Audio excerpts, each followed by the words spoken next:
This is Fred Van Vleet sweatsuit, man.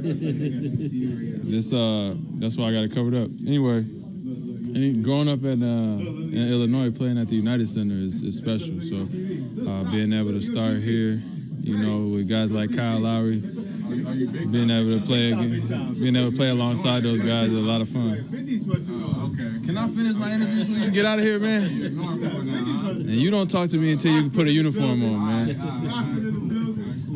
Fred, what was the difference tonight? Nick had hoped that making the start would kind of help you get your rhythm and get going, and you're 4 of 7 tonight from behind the arc. Yeah, I mean, honestly, for me, I just got to make a shot. Start, bench, whatever. Obviously, getting out there, getting an extended run is helpful to get a rhythm.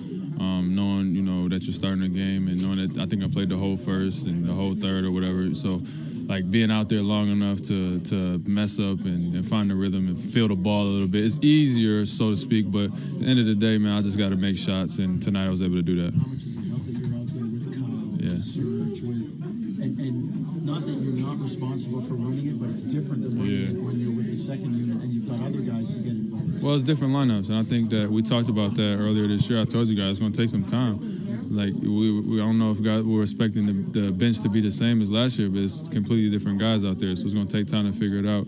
I mean, tonight is probably the first time I was able to play with Pascal for extended minutes all year. He was one of the guys who I had a lot of success with. So those things help. Well, we're going to find our rotation. We're going to find our lineups that work for us. And, last year we had a 5-man unit, but that's over, man. We got to figure something else out this year, and we're working towards that now. After the game yesterday, it sort of seemed like you were laughing about the shots that weren't falling. I know you're a confident guy, but how much does it weigh on you when you're in a streak like this? Well, yesterday was probably the best I felt, honestly. Like, I complained that I wasn't getting any open shots, and then every shot I shot yesterday was wide open. So I can live with that, and knowing that I'm a good shooter. If I get good looks like that, I know that I'll knock them down. Shut up, man.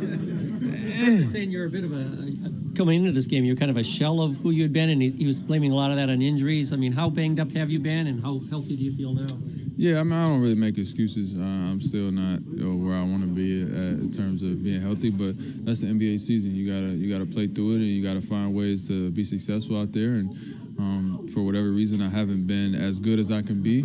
I don't feel like I've been bad in any sense, but just not where I should be and not playing up to my standards. So figuring it out, and today was a good game. Obviously, I got to build on it, and I don't get too low, and I'm not getting too high off of this one. I got to put something together now and be consistent. Was that especially hard to take since you got off to such a good start before you hurt the toe?